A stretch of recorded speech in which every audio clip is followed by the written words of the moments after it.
Coming up on Tech News today, why some iPhones can't handle data and calls at the same time. Is HP going to make a phone? And Intel blows your mind-ish. All that and more coming up. Netcasts you love. From people you trust. This is TWiT. Bandwidth for Tech News Today is provided by Cachefly at CACHEFLY.com.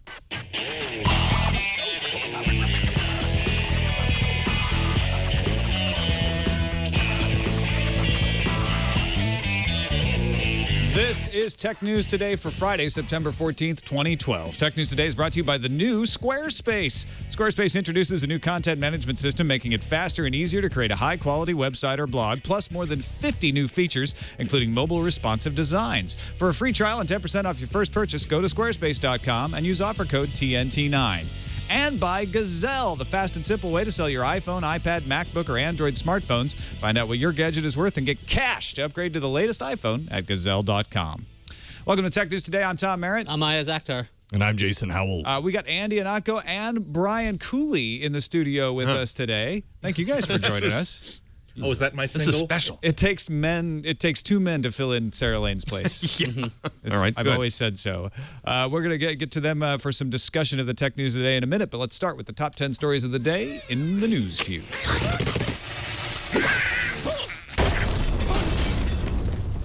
After the big announcement, that highly anticipated gadget you've been talking about is finally on sale. That's right. The Amazon Kindle Fire HD7 went up on Amazon.com today for $199. The updated Kindle Fire is also on sale for $159, and the base e-ink Kindle got a price cut to $69. The 32-gigabyte Kindle Fire HD will begin shipping October 25th. Is that one there? That would be one of them there. Look at that. And modeling the new Kindle is And Andy Ihnatko. the new ad, too. Isn't that wonderful? It's actually, it looks a lot better than the special old offer, ads. I Yeah, it really is nice. What I like, actually, what I like the most about it is that you first notice that it's a lot wider than like the Nexus 7, but then you also notice that, wait a minute, there are actual margins on the side of this thing. I can hold it without accidentally turning pages. So it really is a great reading device. It's not. I don't think It's a little wider, but all right. Yeah. Well, I'm digging it. Nice. Well, that out. Please. a lot of these guys are playing with the Kindle Fire. That was fast. Apple sold out its stock of pre-orders of the iPhone 5. Oh, right. That went on sale, too. Yeah, that went on sale this morning at 12 o'clock Pacific, or 12:01. Now shipping times are slipped to 2 weeks, so you can't get one on if you haven't ordered it yet, you're going to have to wait. If you got in early enough, your new iToy ships on September 21st. If you want a new Lightning accessory because you have the new phone or you're going to get it, an Apple spokesperson told The Verge that adapters for HDMI and VGA will be available in the coming months. The Lightning to 30-pin dock connector adapter does not support video out, so you're going to need these little gadgets. Intel Developers Forum wrapped up with a bevy of new and slightly new technology demonstrations. WiGig is back with Intel behind it. The 60 gigahertz wireless technology aims to replace your wires, and they demoed a laptop, hard drive, and monitor, all operating without cable clutter. Intel also trumpeted a tough accomplishment, their first all-digital radio receiver, which can mean fewer chips and better battery life inside your netbooks. Microsoft says... netbooks? I meant like No, Ultrabooks. Microsoft says if you're running Windows RT, then you'll get the next version of Office in early November. Well, what about that x86 version? Microsoft hasn't said when that'll be available, but people think that the next version of Office, Office 2013, will hit in early 2013. That makes sense. That's crazy. Office for Windows RT will not include macro support or things that rely on ActiveX, so it's going to be a little bit more limited than the other version. Google included support for the Do Not Track privacy setting in its latest Chrome developer build released today. Do Not Track aims to help users opt out of targeted advertising. Advertisers do not have to respect the flag. It's voluntary, and it's become controversial. Microsoft caused problems with the system by turning Do Not Track on by default in the latest version of IE, causing Apache servers to decide not to respect the flag from IE users. Disrespecting the flag, Apache, from IE users in Do Not Track. What's that smell? It's malware. Microsoft says it found brand new computers sold in China with malware pre-installed. The malware was built into counterfeit versions of Windows, spies on users, and helps cause denial of service attacks. As a result of the investigation, Microsoft also shut down the command and control centers connected to the malware known as Nighthall. Alain Provost, remember that name. It'll be a trivia question. He is the first person punished under France's 3 strikes anti-piracy law known as Hadopi. Provost was fined 150 euros because his wife downloaded 2 Rihanna songs. The law holds that the owner of an internet account is responsible for all the activity that happens over that connection. Provost is in the process of divorcing his wife, unrelated to the downloading, and cut off his service after receiving the first 2 Hadopi warnings, meaning he never got the third one. And talk about Disturbia. Reuters reports that Twitter has surrendered the tweets of an Occupy Wall Street protester to a judge. Twitter was fighting the subpoena for months. The tweets remain under seal until an appeal is argued next week. The Munich Regional Court ruled Thursday that Motorola had infringed Apple's patent on overscroll bounce. The court approved a preliminary ban on the Motorola Milestone XT720. I know, calm down. Also the Atrix and the Zoom. Apple must post a bond for the ban to take effect, and Motorola will likely appeal. Meanwhile, Steve Wozniak, speaking to Bloomberg, expressed his displeasure with the Apple recent patent victory over Samsung and called for patent peace. He said, quote, "I wish everybody would just agree to exchange all the patents and everybody can build the best forms they want to use everybody's technologies." Yeah, that'll happen. Here's two. Good, yes, He wanted Apple products to be taken apart. That's not going to happen anymore. The smartphone market's about to get a new player, and it's an old player. HP CEO Meg Whitman told Fox Business that HP must offer a smartphone. Whitman says the company is currently working on a device, but didn't mention timeframes or what OS these phones would carry. I'm personally rooting for Symbian. Go. You love an underdog. It's a real underdog. It's almost dead. All right, we're going to get into discussion in just a second, but I want to thank our sponsor for today's show, Squarespace.com, the fastest and easiest way to create a high-quality website or blog. If you haven't heard us talking about this new content management system, you got to check it out. It's easier than ever to use. It's all drag and drop now. You can still get under the hood and tweak the HTML and all the CSS. They've got HTML5 and CSS3 foundations in there. But the most impressive thing is how they can take your website. First of all, you pick one of their brilliant designs, then they take your website and they make it look good on any size screen. People have all different. We got like 15 sizes of screens right now on this table right here, and a Squarespace site is going to adapt itself to look good on all of them, from your little 4-inch iPhone screen on up. So go check it out, Squarespace.com. You don't have to give them a credit card to give it a shot. Just try it out, build your site. Import your current blog if you've got one. See how it looks. If you like the way it looks, use the offer code TNT9. Get 10% off your first purchase on new accounts. That's 10% off the first month. If you go monthly, if you pay for a year at once, you get 10% off the entire year. And yearly accounts get a free domain name with registration. So try them out. Tell them TNT sent you. Squarespace.com. Use it for free. And if you decide to purchase it, use that offer code TNT9 for the 10% discount. We thank them for their support of Tech News Today.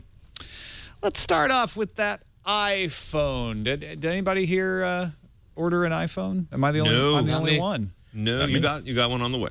I do. You're expecting? I fired up the browsers in OS 10, the app, and Windows last night. Yep. At midnight. Got ready to go. You know which one won? Opera. Really? I didn't recognize the user agent. It's like, what's this? Go ahead. Let it in. I ordered my iPhone on Opera on Windows 7. All right, well, you should get it really quick. Well, it's probably because Apple thought, if you're running Windows 7 and Opera, man alive, do you need something modern? You need something, right. I had it was a pity sale. It was a pity sale, sir. They didn't give me nothing.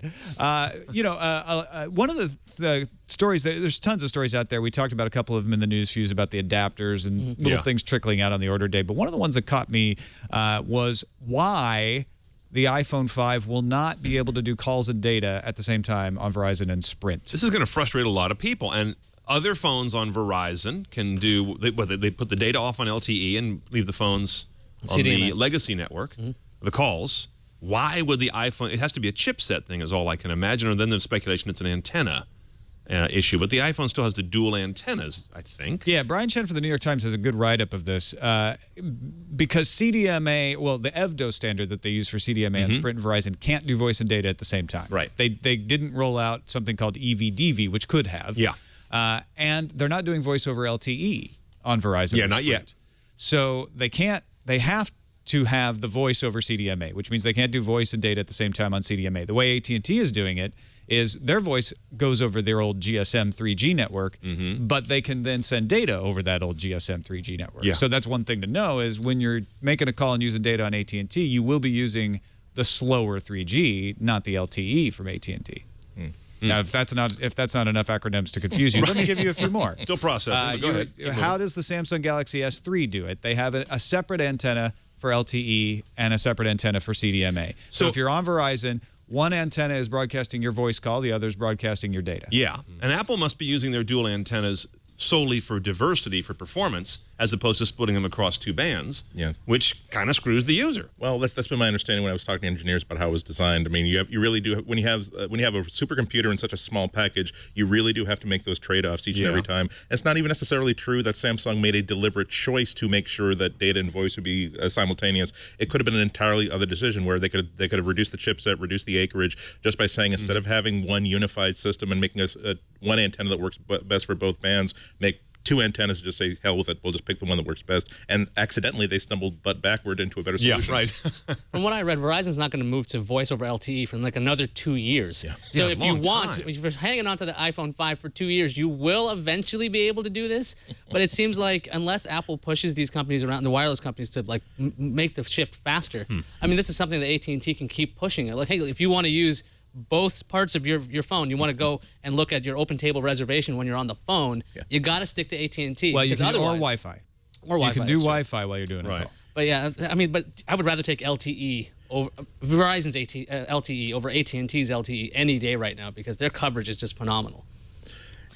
And I still am wondering why there is a lot of backlash that I've not seen from people who thought they had a 4G iPhone 4S on AT&T because they've thrown that stupid little icon up there. Now what are they? Are they going to take they're going to leave the 4G up? No, on it says LTE. No, it says LTE. Yes. Right. Which means nothing to consumers outside of this table. Well, that's another tough choice. I disagree with Apple's decision to put 4G up there because, again, people assume that means something substantially bigger than the technology they have right now. But most people just simply assume that 4G just means whatever we're doing it faster. Doing better and faster. So it's like, do you do the thing that will be more clear to more regular people, or are you going to do the thing that doesn't get you sued by governments that say, no, that's not really what 4G. You're saying it is. That's not real 4G. We don't have real 4G in the U.S. It's only other countries that are applying the ITU standard. I mean, it's such a weak, floppy standard that I believe the governing body said that in patient terms, they said you're all LTE. It's like the ref at a game that says, okay, it's not technically illegal that you did that. Right. I'm not going to take back the points, but realize that we're not going to let you do that again. Or it's like they're telling their daughters, you're all pretty. I mean, you're all 4G for the sake of even U.S. you conversation. too, WiMAX. WiMAX, you too. Well, not really. That wart is really screwing you up. I've decided that my teenage daughter has still not had sex. I choose to define what she did as not sex to keep my sanity. And that is actually exactly what the international standard body did. They're like, this is my concern, though. Decided to not define that as a violation. If AT&T's been telling people they've got 4G when they didn't, and now they're going to be able to offer phones that have what is more like 4G, a more official form with LTE, why would they want to lose the 4G marketing in that upper right-hand corner when that's the whole world's going to be talking about 4G? That They card. already blew it. Yeah. Didn't they think ahead about that? But AT&T's logo is 4G LTE, and that's how Verizon also does their 4G. It's 4G LTE. So you have all the letters together. Yeah, it's exactly. kind of crazy. Yeah. I would imagine the AT&T version is going to have... Actually, I don't know. I'm sure the AT&T iPad does run LTE. I don't know what it says on the top. For Verizon, it says LTE. I would like them to put theoretical maximum megabits per second. Oh, that'd be nice. Right. Yeah, just like what they did with the Retina display. They decided not to say, here's the screen resolution. It says, do you want better? Do you want not better? Do you want lots of X? So maybe that's what Apple will try to do and simply say, this is wicked fast, horrible battery, or wicked slow, but you'll last more than 4 hours. iPhone ludicrous speed. I like it. We should keep that up. Yeah, why can't they just, it'd be great to see the theoretical maximum of the network segment that you're on as you move around. Maybe you're on a cell that only has a different capacity at that moment. Isn't the FCC starting to do some new real world ratings on broadband next year? We need the universal standard to be whatever the megabit rating is. We define that as warp 1. So that now we can say, oh my God, I'm at 0.9 warp. She can't take much more of this. The battery can't take more of this. I am eagerly anticipating voice over LTE though, because then you can make a great German pun about how Verizon did a volte-face and now allows data and calls at the same time. I missed the puns. I really That's wish what I I had- missed the I most should- are the puns. I You should have can't had a miss them on mouthful this of water show. so you can give me a proper do spit it. take for that. Thank you. Speaking of spit takes, let's talk about Meg Whitman. Whoa. Okay. She's a I am not on this show lovely right now. person. That's She's actually, I a think she's lovely- doing a fantastic Thank job at HP, and she has some thoughts about getting into the phone business. Yeah, she was talking to Fox Business and said HP will ultimately has to offer a smartphone with focus on developing markets, because she was talking about how for a lot of people, smartphones are the first computers that people get a hold of. So why not go into that market? They said, quote, she said, we took a detour into smartphones. We've got to get it right this time, which I guess is a good thing because you don't want to say we're going to screw it up again. But I guess my question is, does HP, or actually any traditional PC maker at this point, do they really have to create a phone? And if they do, what operating system do they go with? Do they go with WebOS, which is the HP kit, which open sourced? Android's available. BlackBerry 10 is available because RIM has talked about it. Or Microsoft's Windows Phone 8.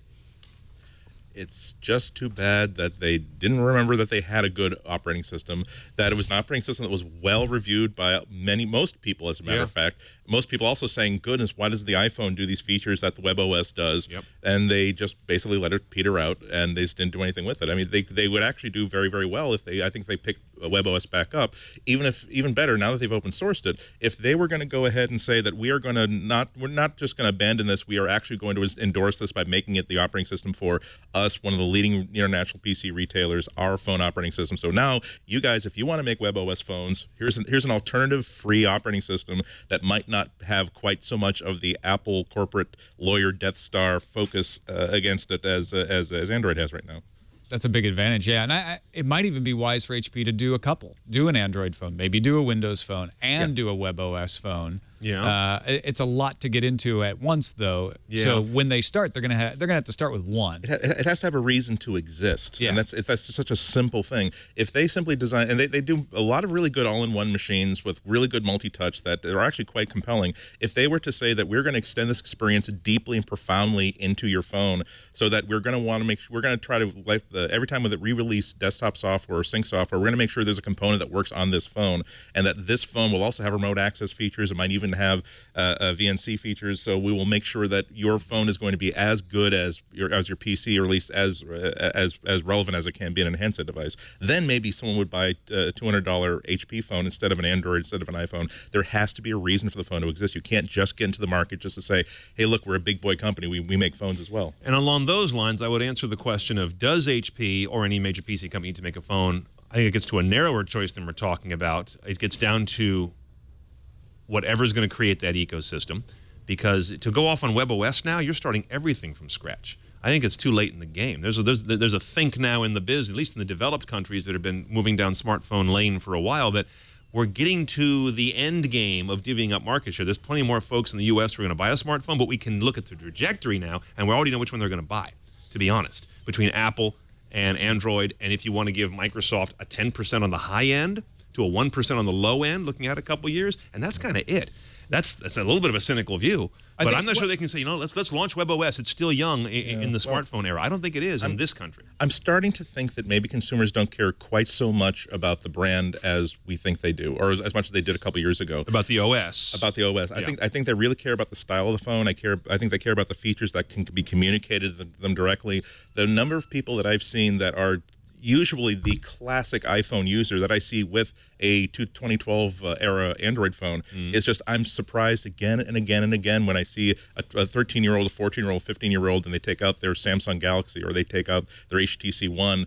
And when you ask them why they did that, it's because, well, I mean, the iPhone's kind of boring. It's a little bit old to my eye. Yeah. So there are things at play other than simply it's got to be either Coke or Pepsi. There are a lot of people who are going to be in the market for Dr. Pepper, I think. Well, and I think HP has an opportunity to maybe target the enterprise market, right? Yeah. That's what everybody's scrambling to get. Apple is making inroads there. Microsoft's targeting it. Yeah. RIM is scrabbling not to lose it. Exactly. Yeah, it's up for grabs. So, I mean, there's a scenario where HP, if they could get RIM to finally license an operating system, license BlackBerry, and then uses their existing relationships with business to sort of hand feed the best of both worlds. I think if you do license BlackBerry, you have to bury it, though. You have to just use it for the technology.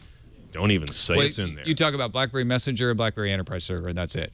Otherwise, but those are still good quality There's a stink of death about them. I was going to say that exactly people are going to look at and Rotting- say, oh, it's rotting BlackBerry. fruit smell. Yeah, and they may say, yeah, I like it right now. This is a really cool new BlackBerry phone or BlackBerry WebOS mashup from HP, but I'm worried about this BlackBerry thing. I've heard these guys are inept, incompetent, about to die. Is my phone going to suddenly lose that functionality and replace it with some other kind of push and synchronization that I don't necessarily like? That's why I think HP should definitely just jump to Android and do the hardened version for enterprise, because that's got an ecosystem. If you go to WebOS, where are your apps? That's one of the bigger issues. Like, there's a Palm Pixie back there, and I don't know if I can get any apps for it. Okay, and I've been looking into it. So if you want to make sure you have those developers on board. So either they go with Microsoft, which is ready. I mean, they need to kind of make up, because Microsoft's like, oh, we're making our own hardware, and HP is like, we don't really like that.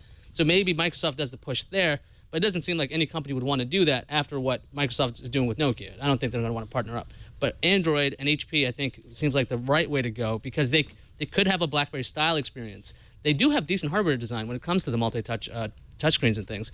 And I think it could definitely be this interesting package that HP could sell. It's like, you got your enterprise notebook, you got our phone, everything works together, because they've been doing software for a really long time. Like, when I've had meetings with these guys, they're very much like, oh, you forget HP did software. I'm like, oh yeah, I completely forgot. I keep thinking of hardware. They've done software for so long. Yeah. All right. A lot of people forgetting Intel Developers Forum going on right now, kind of overshadowed by all these phone announcements. But last day of IDF happened, and they announced a bunch of things, showed off a bunch of new technologies. Brian, I thought you might be interested in the WiGig, the return of WiGig, which has been around for a couple of years. But I know you're a cord clutter fighter. I banged that drum for WiGig for so long. I finally gave up on it. Now the damn thing's back. Kill it, finally. Even I'm over it. Stop with the WiGig. But before we get to that, I want to get to the really important part of this story, which the particular piece we're looking at here on InfoWorld is, it's not a myriad, it's myriad.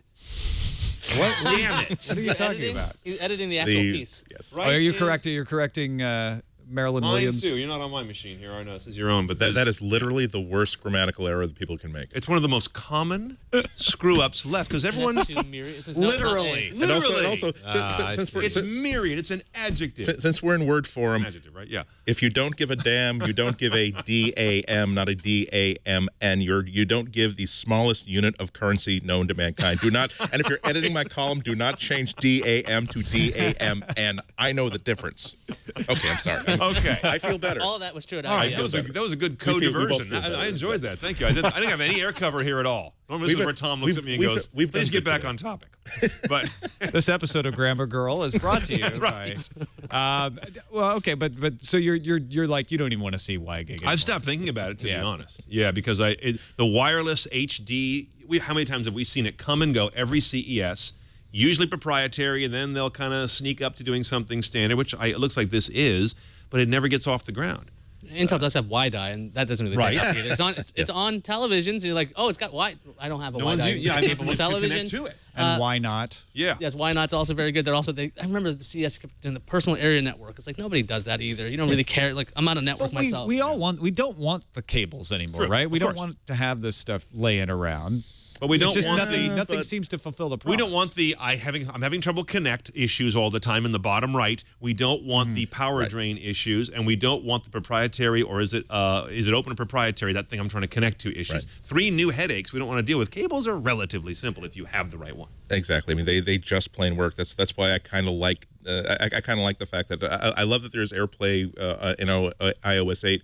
In a brief measure of insanity, I thought, well, now when I travel to give talks, maybe I'll just pack an Apple TV. And then I thought, Andy, what do you want to do? Do you want to go to the podium, put this cable into here, or do you want to go there 2 hours beforehand, set up the base station, set up a connectivity, just so that you could theoretically show everybody, hey, look, I've got no wires, I can face the entire stage. Yeah. Do you want to do something where you're on your own, or where they can help you and get it prearranged before you arrive? I ran all these it's a classic wires thing. so that I wouldn't have to use wires. The other thing about Do you want to be cool or do you want to be functional? Yep. The other thing about WiGig is that it's really susceptible to interference, and it has to be short range. So at that point, you might as well have a cable, because the theory is, okay, I bring my notebook to a monitor, it's supposed to work that way. And then even in the demo, Intel had trouble with that because they had to wake up the machine. It wasn't noticing the hard drive, it wasn't noticing the monitors. And the Ultrabook, they're like, oh, look, it's working. And then it took like 3 tries. So if it's that hard to show on the demo, and it's been going around for about 3 years now. I think they've been developing this. They for said 3 the years. laptop was asleep, but Yeah, well, that's if it takes that many Intel people to figure it out. I think a lot of people might be a little annoyed. beginnings of a Just joke. screwing a cable.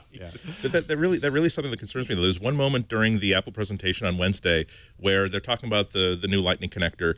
And they have the picture of the phone and about it's a new world in which we get everything wirelessly. I'm like, oh my God, they're going to delete another port. They're going to delete another port. Please don't delete another port. Right, another port goes in. So you can go too far with this. Sometimes a cable just plain works. I think my hope, the trend I hope for in the middle ground is just lighter weight cables through faster, simple digital connections like Thunderbolt. So we're getting away from big horsey HDMI cables, big fat DVI cables that still linger behind people's gear. Because when a cable gets a lot smaller and flexible, it becomes easier to live with, easier to pack, easier to hide behind your furniture. It's kind of a nice middle ground. If we go to faster, what is that, serial digital that is really just crank the speed up and give me a lightweight cable with 2 conductors or 2 plus a ground as opposed to one of these, what's in an HDMI, 12 conductors or 8? I think it's like 30-something pins total. Yeah. And you have to have a license to make the cable. That's the other thing. Yeah, there's that, right.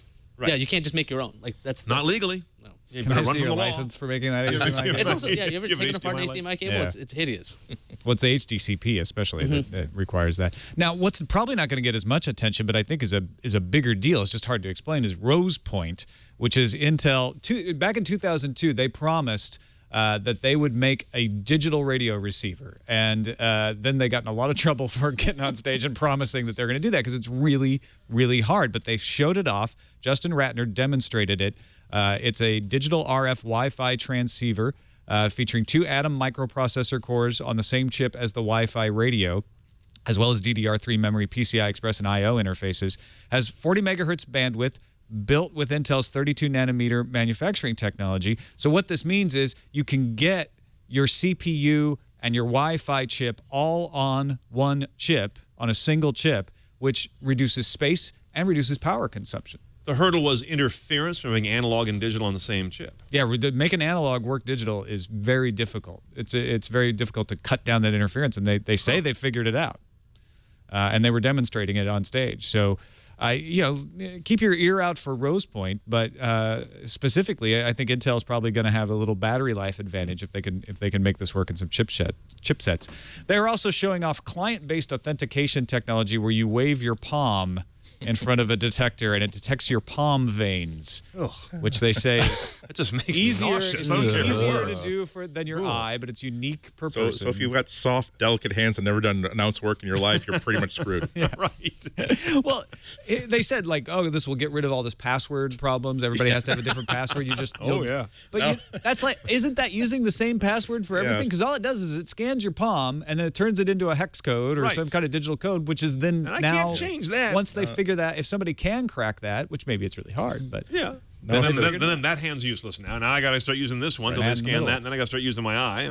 Clearly, this is one developer who's really bored. He's like, this is not the password you're looking for. That's what he's trying to do. And there's like, I should make that work. Wait Make a it minute. work. do we have no palm defenders? Maybe HP. They can buy the palm. It's the tyranny of the cool and the awesome. It's how about a system that is easily remembered, easily works, does not require any sort of new gestures to be made, or I really feel as though the only way this is going to change anybody is that instead of calling tech support because I forgot my password, it's going to be I'm calling tech support because can I borrow your hand so you can get root access to this and turn me back on? Do you have an admin hand up there that's free? Yeah. Can you come down? Send me a Wave in hand. front of my optical? Yeah. Yeah. I forgot my hand. I don't remember hand what at my work hand today. is. At home, yeah. And No. Let's take a break. 10 a.m. we really can't make Thank jokes. our sponsor, Gazelle.com. If you want that new iPhone, you want that new Lumia, you want that new Motorola phone, whatever it is you want, whatever's caught your fancy, you probably want to get some cash and you want to get it easy and you want to get it fast. That's what Gazelle does. If you don't want to hassle around with selling your stuff, go to Gazelle.com right now and lock in a quote.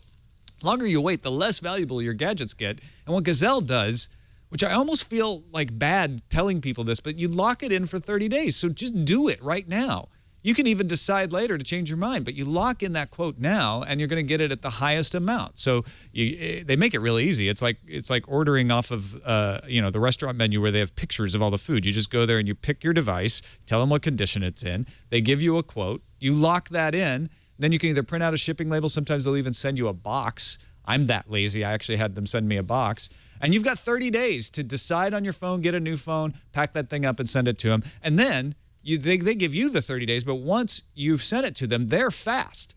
They turn it around quick. You can get paid by check, PayPal, or Amazon gift certificate. In fact, Amazon gift certificate, you get a little 5% bonus there. So go Gazelle.com, Gazelle.com. Lock in the quote now, and then start thinking about it later. Gazelle.com. We thank them for their support of Tech News Today. On to Microsoft giving away free stuff to their employees. There are headlines like Microsoft's gone Oprah because GeekWire reports that Microsoft's giving all its employees Windows 8 machines. Normally the refresh cycle's every 3 years, but they're jumping it this time. All employees get a Windows Phone 8 device for home and work. They did the same thing for Windows Phone 7. And all full-time direct employees get a Surface RT for work and home. And Microsoft employs like 90,000 people. So it seems like a very large group to give Windows 8 to. I was going to say force Windows 8 and on. you get a forked ARM version of the operating system, and you get a forked ARM version of the operating system. And you get a Pontiac GTO. Sorry, we ran out of tablets just for a day here. Sorry, Phil. You get the car. So with thousands of people at Microsoft getting Windows 8, and they're going to be using it daily, what kind of impact or changes do you think that's going to make for Windows 8, like Service Pack 1 or Windows 9? Because a lot of people really are pushing back immediately with the start screen. I'm wondering if people are just going to start, well, I work here. I can change this. Well, it's a very big deal when a company standardizes on their own equipment. I know I've got stories from 2 or 3 different companies where basic technologies that were dead for 2 years were revived because the evangelists inside the company decided to see, well, gee, I wonder if the marketing department could work a lot. I wonder if I could help out the marketing department by telling them, here is a custom widget that we built for this infrastructure that will actually automate a 12-step process for you. Then suddenly the marketing department uses it every single day. The next time there's a meeting that says, we'd like to delete this widget thing, the marketing department says, no, we can't do our business without it. And so it sticks around for another year. It's not only the idea of them eating their own dog food, it's also a way of them really evangelizing from within, and so a lot of really great things happen when that happens. I wonder if you have to filter for the feedback you get from your own team. It's a lot of people, so it's not like it's 5 people that are all going to slant one way, but they're still Microsofties. It's self-selected, right? Yeah. Yeah. Do you have to filter for that and and say, selection say, bias there. this is data, but it's not our best data, even though it's 90,000 points of it or whatever it is. It's a lot, but I'd be a little wary of it. You know? Although I don't think of Microsoft as having a bunch of succubi working there. I mean, I think a lot of people work at Microsoft say, it's a job. I mean, to be honest, they're not necessarily Microsoft fan boys and girls. I would think differently at Apple. That's just my perception, that the people there are really passionate about being at Apple. I'm still imagining succubus like moving around inside the Redmond campus. You distracted me with that. Yeah, it's a bad word, but it does get the point across, doesn't it? Yeah, it does. I think this is good headline getting for Microsoft. Makes them look like generous to their employees. People think, oh well, they can't be that bad. They're making all their employees use them, giving them away. So. I think it's just a practical thing. Also, you don't want you don't want that common trope of you've got Microsoft people going around with iPhones in their pockets and iPads in their pockets. They're still free to use whatever they want, but hopefully you'll get them to see this is why we've actually bet the company on Metro. We think it's really good, and we like to the next time that you're like checking your mail in front of 3,000 people when you're waiting for the projector. Better not be on an iPhone. Exactly. We don't want to see one of those shiny Apple things. At least put it in a case. We just get you to put it into a case. I have seen a Microsoft employee like going to lengths to explain that he's using the MacBook Pro because he works on Microsoft Office for OS X, and so he really needs to do it. But please don't misinterpret. Like it does take a lot of explaining because people jump to that conclusion. See, I'm kind of curious because I think the people at Microsoft are very rigid on like we like it this way because the designers go one way, Office went with the ribbon, everything changed, and then I'm expecting tons of little like side projects coming out. People bringing back start buttons, people bringing back things because they're going to be using it day to day, and go, wait, how am I supposed to do anything? The other day I had to log out of a Windows 8 machine. I had to hit start. I typed help because I could not find it. I was put it into the desktop and then sent me to a browser, which explained to me how to do it. And I was just like, okay, maybe they're also going to be tech support. Hold down the power button. That's really. I couldn't log out though. You still log in. You log back in. I got to say though, it's been an interesting experience for me because I've been using Windows 8 on a Samsung tablet, a multi-touch tablet, for about the past 3 or 4 months. And whereas I have a certain level of additional sophistication when it comes to iOS and macOS, on Windows I'm just more of an advanced user. I'm certainly not a ninja. So I was a lot more adaptable and malleable to thinking, oh, isn't it nice how? Oh, that actually it took me a while to learn that gesture, but now that I've learned that gesture, that's really really nice. It's going to be interesting when these actually hit the field, and you have all these people who don't own a computer because they are passionate about this device. It is simply the Toyota Celica that gets them to work every single day. Yeah. I'm wondering how they're going to react to it. I'm not as much of a doomsayer as a lot of other people because there's a lot that I like about it, and I've never been in the position of actually liking a Windows tablet. I remember when Windows 95 came along, people were making very similar complaints like, oh, Windows 3.1 did it this way, and now I have to learn all these new ways. People, just like people are going to be complaining about the new dock connector on the iPhone. Yeah. And they're going to do it because they can see exactly what the practical differences are going to be for the first 2 or 3 months. But check back at the end of 6 months and see how many people still care about that. I think it's going to be a much smaller number. The other way that it could go is I perceive to be the Office ribbon change, which I don't think has ever gotten any love. People still grouse. I still struggle with the Office ribbon 3 or 4 years into it. When, as opposed to what you're saying, we went from the 3.x to the 95 era, and no one looks back now and says, I still wish we had the 3.x interface back. But the Office ribbon, I think most people still say, I wish I had the old ribbon back because this is still strangely organized. Yeah. So it is a matter of execution. Let's talk Rihanna. Okay. Poor Alain Provost. We pretty much gave you all the details in the news fuse. He is the first man to be prosecuted under the 3 strikes law in France, which has been around for a couple of years now. And he had shut off his web account after the first 2 notices about piracy, which means he never saw the third one. Apparently, his wife was able to download the songs before he had shut it off, but after the second notice had come. And so he never contested the third notice, which meant he got taken to court, and they fined him 150 euros. Now, he has to pay the money because he owned the account. And that's the way the French law was written. If you own an internet account, it's your responsibility to secure it. So if your wife is over there downloading songs, then you're responsible for that. Your kids, any folks driving by on an unsecured Wi-Fi access point, the idea is that will make you make sure that it's used responsibly. They did not cut off his internet access, which they could have done, although he had canceled the service anyway. But they could. That the full measure of the law is that you can fine them, I think, up to 300 euros and cut off their access. They decided not to do that, and they've got something like 14 more cases to get to as well. There's a lot of argument and debate about whether this is working, whether piracy is up or down. It's generally seemed to be flat in France. Obviously, not the best example to have your first person say, I don't even use the internet. It was my wife, who I'm divorcing anyway, who's the cause of this. Yeah. Well, this brings up the idea. I wonder if their ISPs therefore have multiple logins for service to a home. We don't have that in this country. You have one login at the modem level that just logs in that node to the ISP. But you could see where there would be a need under this legal environment where you have to have multiple logins from the modem out to the rest of the home, for example, to have some degree of not necessarily tracking, but ability for me to say, look, I'm gonna do the right thing, but I can't be responsible for what the kids are doing. But the law says we don't care if you got multiple logins or not. It doesn't look at separate users at all. We don't want to get the criminal. We just want to get somebody. And I'm sorry, you're the first person holding the bag. And it's terrible. And where does it end? You start off by saying, well, I didn't download it. My neighbor was like horking my signal. Says, well, that's your fault. You shouldn't have had an open Wi-Fi. Yeah. I said, well, I secured it. I said, well, then it happens again. So, well, I'm sorry. That's your fault because you used the unsecure Wi-Fi. So, okay, well, I used the new super secure Wi-Fi.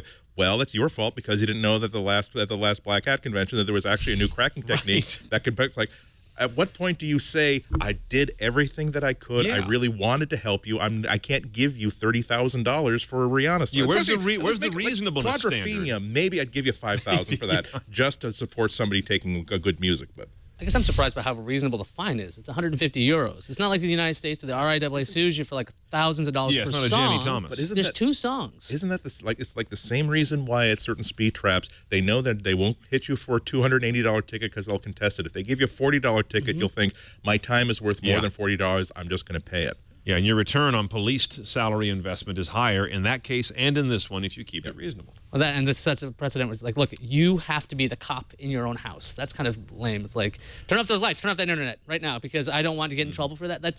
Unless you're doing filtering as well, it just seems like a lot of work. But I'm surprised by the fine. It doesn't seem as bad because it could have been 1,500 euros. It could have been no internet. I guess because I'm so used to how awful it is, how bad this could be. Right. This doesn't seem so bad. But well, I think that's because it's being done by the government and not by a private firm hired by a private industry to get this done.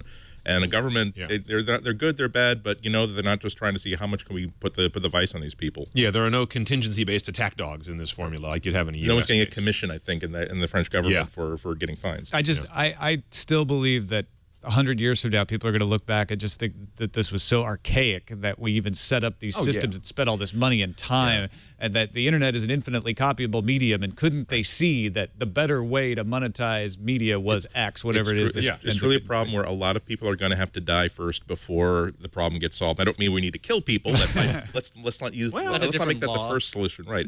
But it's going to have to be a whole generation of people who are now absolutely out of the offices and out of the ecosystem, and people who understand that it is okay to have a certain amount of leakage, so to speak, and not get paid for it, because that will, A, you can't stop it, and B, it'll pay off for you in the long run.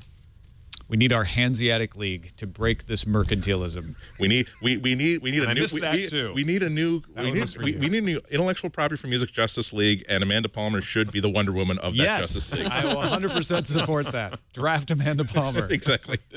All right, let's finish up with a story on MIT's technology review about your wireless carrier overcharging you. You're getting How ripped could this off. be possible? I know, Iyaz? that's crazy. UCLA researchers found out that the way that the wireless carriers actually determine your usage is the data sent by the network, not if you receive it. So that actually is a pretty big difference here. So if you are if you're going to a tunnel and they've sent it off, well, guess what? You're going to be charged. It's about a 5 to 7% overcount from what they've researched. They have not said which two wireless carriers they looked at, but apparently the two have over 50% of the U.S. market. I wonder who could that possibly be. Then let's see what else happened here. Apparently, though, data could be hidden as well. If you started doing DNS requests, an app was developed to use up to 200 megabytes of data without the carrier even noticing it. So it looks like the carriers could do a better job in trying to figure out what's going on. But do you think that carriers should be checking to see if you received the data since they're charging you for it?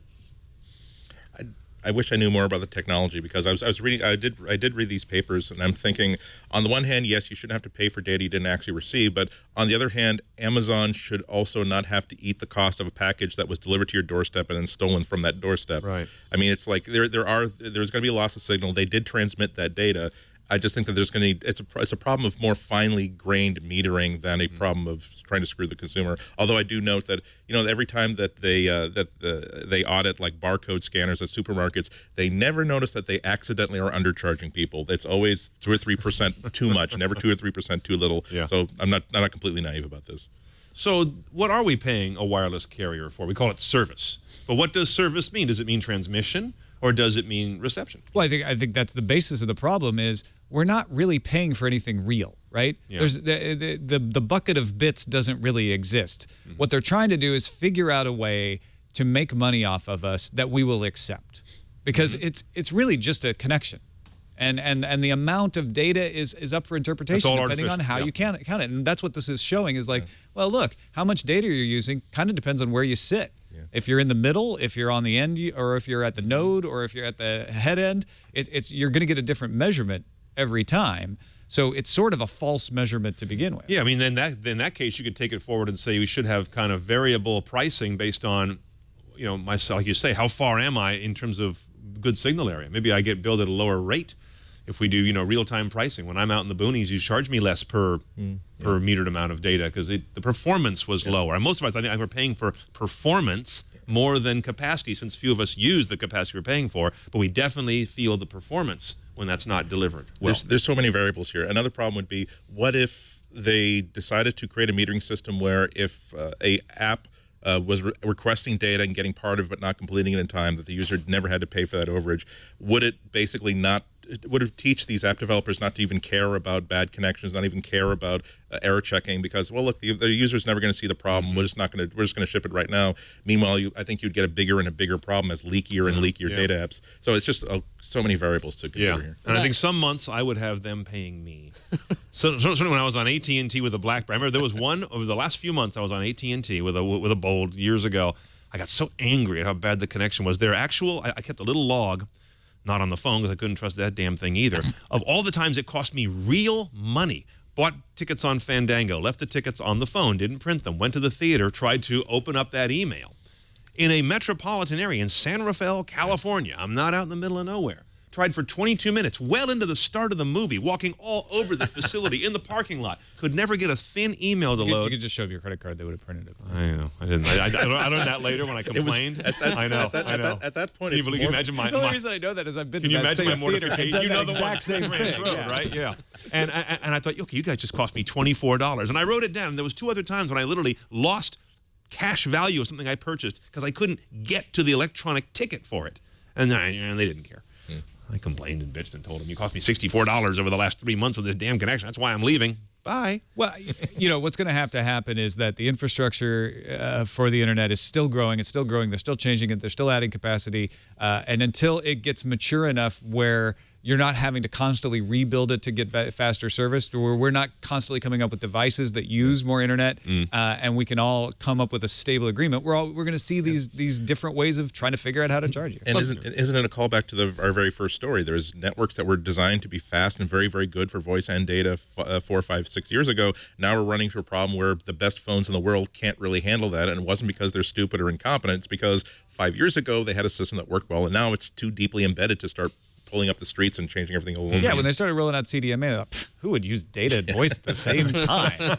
That's ridiculous on your little Samsung NC whatever, SCH. Well, sure, I'm good at keyboarding while I've got something. Oh, right. God, think. What did you think? All right, let's move on to the randomizer. Randomizer. Sony's mobile website is allowing you to sing your tweets. You can take up to 140 characters, except it's not taking it from Twitter. You actually just type in a tweet, and then it turns it into a song. Do you have my laptop up? Let's see here. Jason, 'cause I've got one set up here. Let me make sure I have I don't know if you could hear it. HTTP, I heard it sing just now because I had a link in it. It's megaphone. Yeah, okay. It just keeps singing it over and over again. That's pretty awful. I would like to hear that one as a porn soundtrack. Somebody wants to do that. I challenge even very professionals jerky copulation going on because that is not good. It's not a good image. All right. Now that we've said that, let's What's on that calendar? Well, you had me on, isn't it? to the calendar for jerky stuff. Monday, September 17th, the Space Shuttle Endeavour will hitch a ride atop a 747 to its new home in the California Science Center in Los Angeles. Tuesday, September 18th, Motorola and Intel are expected to announce a Medfield-powered Android phone. They're going to announce something. That's what everybody's guessing it's going to be. And get your popcorn ready because September 19th, LG and Qualcomm are inviting you to live without boundaries. CNET thinks it's actually going to be an Optimus G with a quad-core processor, but we'll find out. The phone announcements have not ended yet. They're still coming. Never end. Let's see what's incoming. Incoming message. Got a voicemail asking the eternal question, what are the limits of voice control? Hey, TNT crew. I was just calling in regards to technology like Siri and wondering if you ever see it evolving to the point where you can use things like Siri and Connect to eventually do really elaborate tasks other than remind you of things, like building websites and telling it to move tiles here and there on your computer and nearly not needing a mouse and a keyboard anymore. Just wondering what your views are on that of the show. It could happen, but first people have to demonstrate they actually want to use computers that way.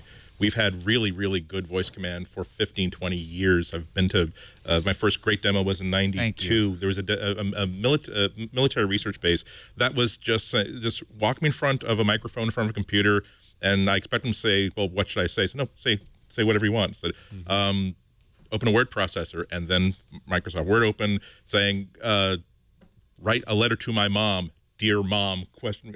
And that it's all these sort of things are possible, but the problem is that nobody really wants it. Nobody wants to stand. No one wants to even sit at a desk and just speak into a microphone and say things aloud like that. And the second problem is that, and this is what I've been going through with Siri and with even just speech to text. The thing has to work at least 99% of the time, because we've all been in that position where we hi, yes, I'm at the street corner. I'll see you soon. Boom, boom. I'm at the street corner. I'll see you soon. Boom, boom. And you feel like an idiot saying something so trivial 3 times in a row. That's when you just decide that I'm never going to use voice command unless it's a situation where I've lost my thumbs due to a yachting accident, and that's the only way I can actually use the phone. It's strange. I think we're strangely, after all these years of keyboard and mouse, we're kind of uncomfortable with the almost the ephemeral nature of voice communication. It feels almost slippery or inexact, and we feel as well, wait, I'm used to really specific granular inputs from a keyboard. I'm just going to talk. Well, most of us are kind of awkward having our words taken very specifically anyway in our society, and to then be speaking to a device that's going to take us really literally. It's like, no. Humans know better than to take me literally, especially me. But a device, it's so stupidly literal. It almost feels like a liability. That's exactly it. I think that the breakthrough is not going to come in more control. It's going to be on looser control. I think voice command is appropriately used for boonk, boonk, can you get me tickets to the Giants game tonight? And then 5 seconds later, there are 400 tickets available at prices from X to Y. In other words, we need the Siri TV commercials. Exactly. Not Siri.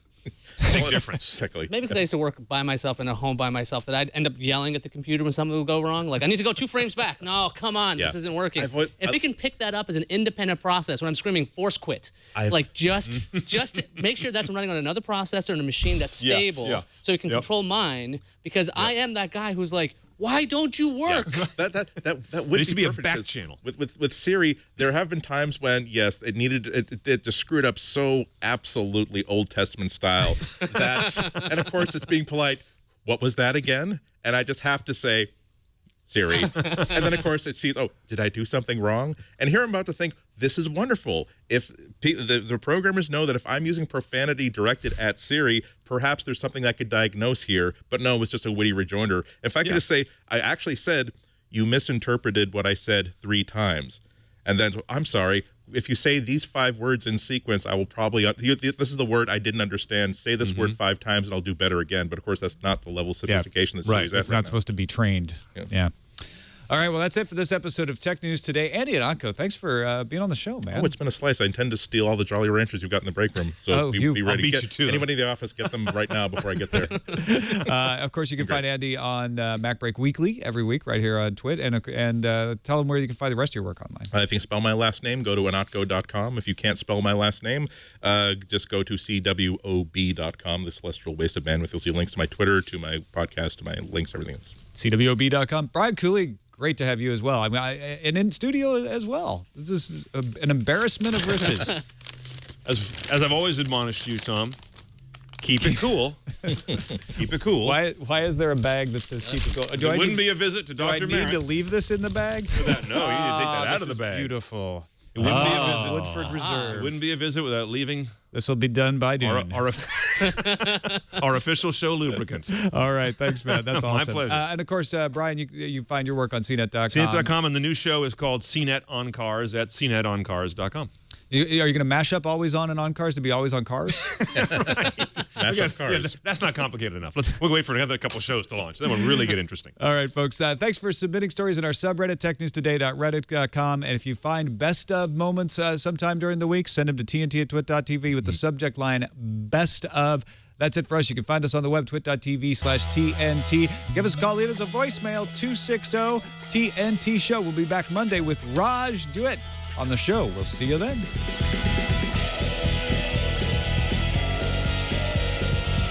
Rihanna? You should go out with Rihanna, right?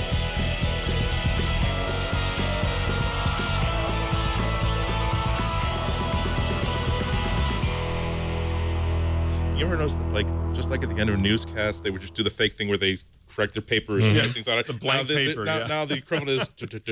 I actually use that time to create the document for the next episode. Oh, there you go. Every time. Can I mess with the fire? Oh, sure. And people didn't believe me. One day, Jason took my screen by accident. They're like, wow, he really is doing that. He created the show.